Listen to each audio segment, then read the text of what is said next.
Hi, I'm Dr. Boyce Watkins from Your Black World, and many of you saw recently that there was the unfortunate and tragic shooting of Michael Brown, who was an 18-year-old on his way to college. He was shot by the police. There are differing stories in terms of what happened. There are people who say that nothing occurred to make him deserving of such a fate. Let's just say that. And then there are people on the other side who say that he did some things that might have instigated the situation. But while there is certainly controversy about what happened in that event, there is no question about what's happened since. The city of St. Louis and surrounding areas have become somewhat chaotic. There's looting, there are riots. People are really upset. People are even chanting "kill the police" and things like that. Reverend Al Sharpton is on an airplane headed to St. Louis, and it's really getting out of control. So the person I talk to when I want to understand these things better is Mr. Ken Williams. Ken Williams is a 20-year veteran of the Brockton Police Department in Massachusetts. He also runs a company called K-Will Services, which basically makes him an expert witness on many wrongful death suits similar to this one. So Ken has a precise, unbiased perspective, and I really think that he's somebody that can provide valuable information on this topic. So I want to ask Mr. Williams, how are you doing today? How you doing, Dr. Watkins? Thank you for having me. I'm glad to talk to you again. So let's just start from the top. What are your initial thoughts about this case? The situation in Ferguson is kind of interesting because if we parse it out and we look at it in piecemeal, it's a little easier for people to understand maybe the police perspective and also what the people on the ground, the witnesses are saying, the eyewitnesses are saying. It appears that the police officer stopped two people in this housing development, and during the initial, two people were walking. During this stop, which doesn't seem to be well defined by the Ferguson Police Department as a Terry stop or just a contact between police and citizens, that really hasn't been fleshed out yet by Ferguson PD.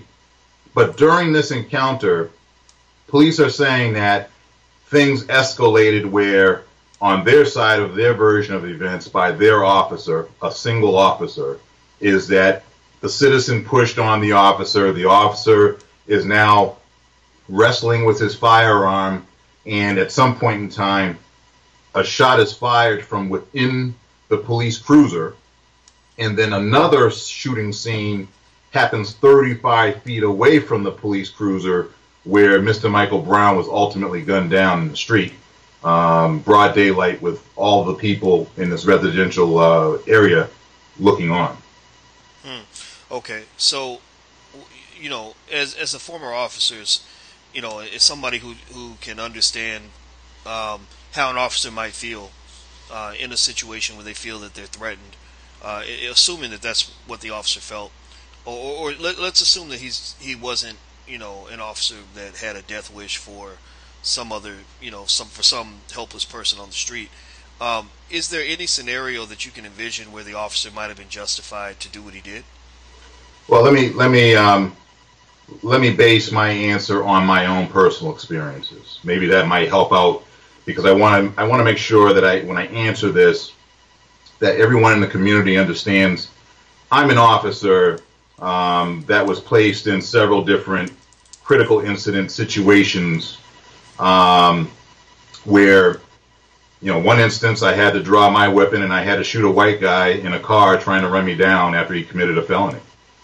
I was exonerated for my actions because, quite frankly, he tried to kill me. Another instance in my profession as a police officer was involving a citizen that was being placed under arrest, minority gentleman, had a gun, brandished the gun, fired the gun in my direction. He didn't get shot.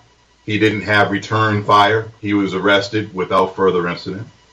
Another incident involved minority citizen brandishing a gun after a house party at 2 a.m., fired off a round, nearly hit me in a vehicle that I was monitoring the party in civilian clothes. I was a detective. That gentleman was arrested, disarmed, arrested without further incident. So when you look at the totality police that are in the profession, let's say roughly 600,000 police officers, roughly around 2% share my experience, where they draw a gun, they get into a position where their perception is they're in imminent death, imminent danger, and they have to fire their gun. I've been through that scenario potentially 3 different times, where on one occasion I had to draw, shoot the threat to stop the threat. On the other 2 occasions, I chose not to. In this Ferguson case, what's interesting is you have a critical incident that's taking place by the police officer's perception inside his cruiser. He's saying someone's trying to grab for his gun. Once that particular incident subsides, and now he has a person that is walking or running away from him, and now a shooting scenario happens 35 feet from the car, that's a completely different episode, even though it's attached to the totality of everything that's going on. If a person raises their hands and says, I give up, you got me, that doesn't mean that because moments before that and there was a fight for your life going on, that you can say, I'm going to continue with deadly use of force unjustifiably. In this particular case, the citizens in Ferguson are extremely angry because in their community, they're seeing this officer. They may not have seen what occurred in the car. One person, an eyewitness, says that his account standing next to Mr. Brown is that the officer instigated this situation by grabbing Mr. Brown by the neck, not having a crime that was in progress when he grabbed him by the neck to subdue him, and that is what escalated this to shots being fired ultimately. But Mr. Brown had his hands up, told the officer basically, I give up, and that the officer gunned him down. That's what the eyewitness account is in this particular case. The police account is going to have to match the physical evidence that's presented in this case. Now, looking at this thing play out on the news, play out on social media, because the best eyewitnesses are the people there. There are a number of people in this community that took out their cell phones. They started videotaping different things that were going on shortly after the shooting. And some of the things, as a person that understands law enforcement quite well, that I became concerned with, is that the frustration that people are showing outward and their hatred for the police at this very moment is predicated on how the police response is after the shooting. If you don't have citizens who are eyewitnesses to accounts of what are going on being pulled to the side by police officers to be interviewed and have their side of their story told from what they saw, that's frustrating. If you don't have crime scene services showing up to this incident, taking out video cameras and recording things and measuring and marking up the road and showing that the police are engaging in a investigation following a critical incident, that frustrates people. It appears to me, based on what I saw and based on my experience, police are supposed to conduct a canvass immediately following a shooting critical incident to gather as much information as they can regarding the incident that they're tasked with investigating. These people on social media that, from what I can tell, have never been approached by Ferguson police. They were all basically told at some point in time to get away from the scene, which means that the police are asking witnesses to get out of their way and they don't want to interview them. That is, I think, the catalyst for what we're seeing today. The frustration of people understanding that they have critical information and the police are rejecting the critical information because it harms, I believe, the police position, is what we're seeing play out today. Well, Kim, what's interesting to me is that you see this very consistent disrespect that many police officers, not all, my dad was a cop, so I respect good officers to the end of time, the same way I respect you. But you kind of get a sense, at least I have as a black man, that there's just this consistent disrespect that many departments have for citizens, particularly African Americans.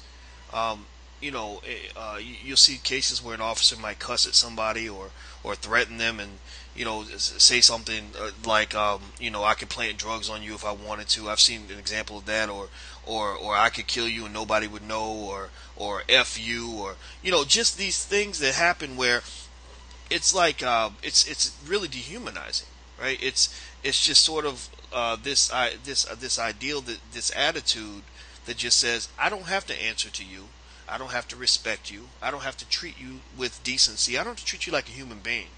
And when you go into poor neighborhoods and black and brown communities, this disrespect magnifies.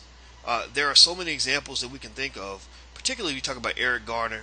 And we're still learning about exactly what happened with Michael Brown. And I truly believe, and I don't care what people think about this, but I truly believe that these situations have to be fully thought out, fully investigated, so we can know all the facts, so that no innocent person gets hurt. But, if you talk about the Eric Garner situation, you can never imagine something like that happening to a wealthy white guy on Wall Street. It just wouldn't happen. They wouldn't talk to him like that. They wouldn't approach him like that. They wouldn't handle him like that. So what I really see in St. Louis is people are not just mad about what happened with Michael Brown. In a way, it reminds me a little bit of the O.J. case. Not quite the same thing, we know that, but a situation where people weren't really reacting to O.J. They didn't even know O.J. A lot of black people didn't even like O.J. They were reacting to the system, this process. And so, in this case, that's what I see. I see a lot of people. I mean, when you hear people chanting "kill the police," and think about this. I mean, they didn't know all the facts of this case, but they were just like, okay, this is a straw that broke the camel's back. And it's scary to me, because I don't want to live in a world where people have to get to that extreme in order to make a point.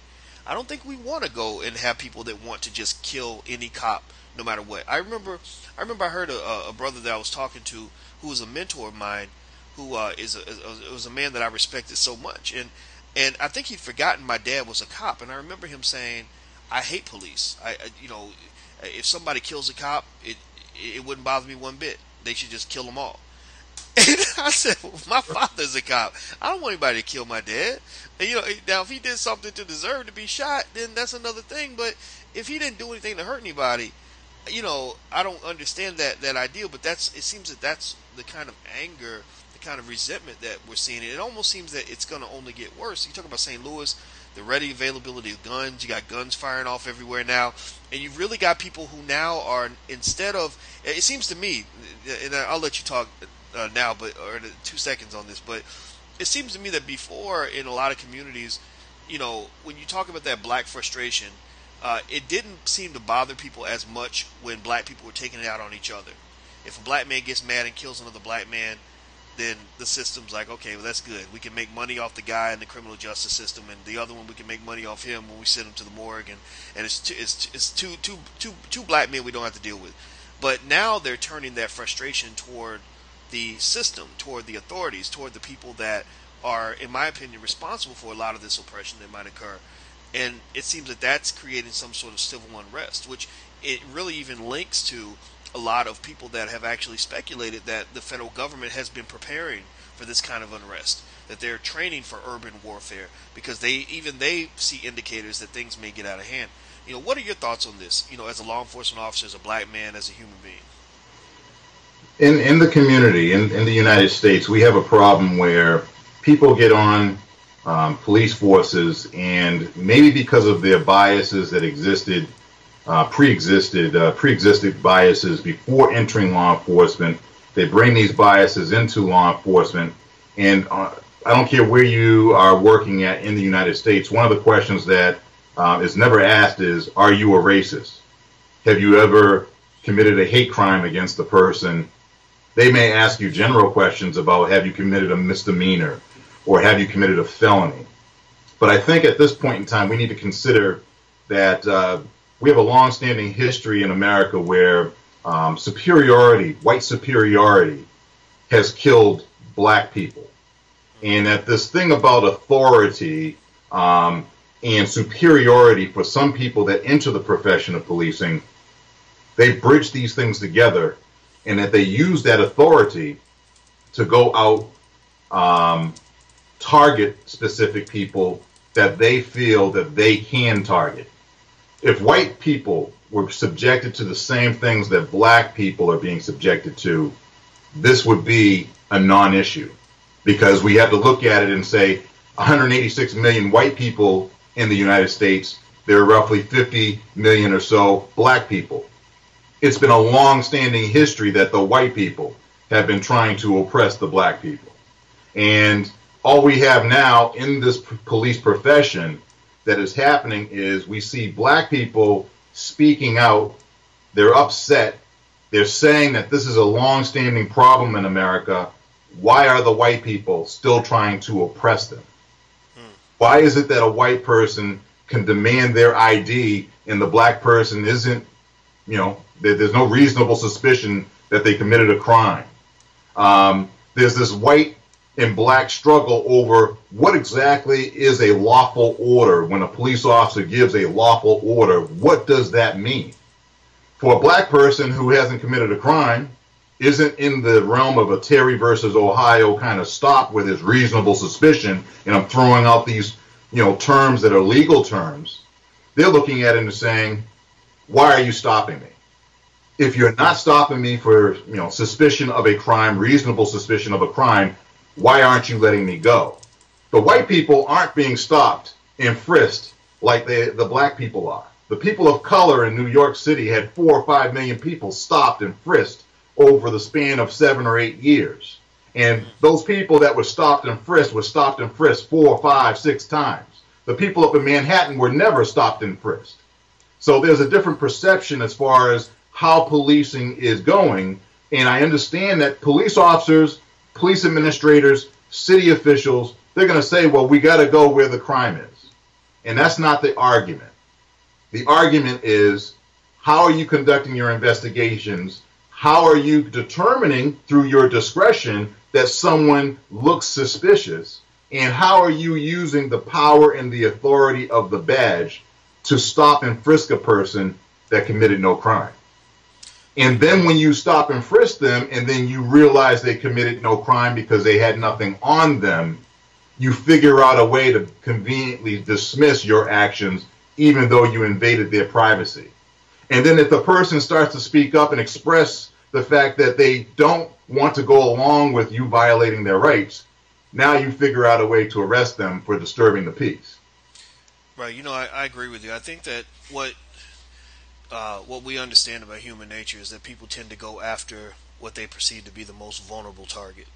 And I think that when you look at the extent to which society has consistently worked to marginalize black people, particularly black men on the street, I think that there's a consensus that black men are the most vulnerable target. Those are the guys that are going to have the police abuse their authority most of the time, because they know that this young man, this black teenager, he doesn't have a lot of political power. He doesn't have much economic power. He doesn't have much credibility.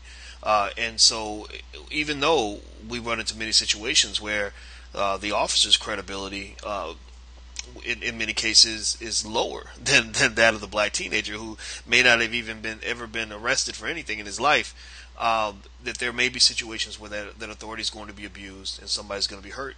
And I cannot say that I can condone the idea of blanketly saying kill the police or destroying things to make your point. Absolutely not. We can't condone that at all. But we have to understand that at the same time, we have to acknowledge a reality. A reality is that when you consistently attack a group of people, eventually you're going to cause a war. They're going to fight back eventually if they have any sort of self-respect whatsoever. And I know that if when the United States is attacked in an unprovoked fashion, what do? We declare war. We kill people, right? So at the end of the day, it seems that that's what's happening here. A war has started, and I hope that it comes to an end. I don't want to see anybody else get hurt. But in the St. Louis area, a war has been started that did not begin with the people in that community. the people in that community have been incredibly resilient for decades, maybe hundreds, over 100 years, dealing with police brutality, police misconduct, police abusing their authority, police pulling people over for no reason, shooting people for no reason, all these other things. And now I think they're just tired of it. And so even that old grandma who's sitting in her house, who, it doesn't want to see any of the chaos going on because she's scared of it too. Even she's thinking back to that time when a police officer did something to her to violate her rights and she hadn't done anything wrong. She remembers her son maybe being locked up for something he didn't do, or being forced to take a plea bargain that wouldn't have occurred if he'd been given access to a fair trial. So you're talking about this compilation of injustice that ultimately leads to a powder keg that's going to explode. And so, I want people to be safe in that area, but it's very difficult to say that this wasn't something you should have expected. And I hope that the police department in Ferguson does the right thing and realizes that you're not in control of this the way you want to be. That's the other thing that's funny about the mindset of officers. I mean, you're an officer, so you know more about it than I do. But one thing I recall consistently amongst officers that I knew, and I knew a lot of them, is that one of the things that it seems that many officers are obsessed with is maintaining control. You get in a situation, you take control of the situation. And sometimes taking control means abusing people, squashing their right to even speak on their own behalf, just really doing what you got to do to maintain control. And I think that this whole idea that this police department might be tempted to feel like they're going to control this situation, whether it's through tear gas or propaganda or filing false statements or telling their, some other side of the story that doesn't make any sense. They got to realize that, no, you don't have that control. You need to negotiate with the community that you live in, because right now you're not in control of that situation. You're not going to be able to stop people from responding to this systematic abuse. So all you have to do is understand police, in my opinion, have the benefit of the doubt in many cases. I think there are many citizens throughout the United States who appreciate what good officers do. We want good officers in our communities. We are safe. We feel safer when good officers are in our midst. So train your officers to behave that way. Train them to respect citizens as if they are their equals, instead of looking at them as some sort of subordinate. And that's the problem right there. When you look at me as a black man like I'm somehow less worthy than you, or I'm somehow, my life means less than yours, or my credibility is lower than yours, or I'm just that somehow you're more powerful than me and therefore you have the right to shape reality in whatever way you want, that's when we're going to have a problem, because I'm a human being, damn it. You need to respect me as such. So I'm thinking that that's what's going on here. I said a lot. I didn't mean to say so much, but the more I think about this, the more emotions rile up, because I remember being an 18-year-old black man and being accused of being things that I was not. And so, again, I don't know anything about Michael Brown as of yet. I want to know more about this kid, because I think that we have to be fair. We have to look at everything, right? But at the same time, if that officer was provoking the situation by stopping him when he had not done anything wrong and there was no suspicion of a crime, then that is wrong. Am I crazy? You're not crazy, Doctor. I mean, if you assume control through your authority, the problem is that if we look at this as a triangle and we think about three corners, the police are saying that on the top of this triangle, they have authority. On one end of the triangle, they want control. The missing element to this triangle is they don't want to assume responsibility when they screw up. So in the case of Eric Gardner, they took authority, they took control, right or wrong, and now after the fact, they don't want to assume responsibility, and they want to put responsibility on Eric Gardner.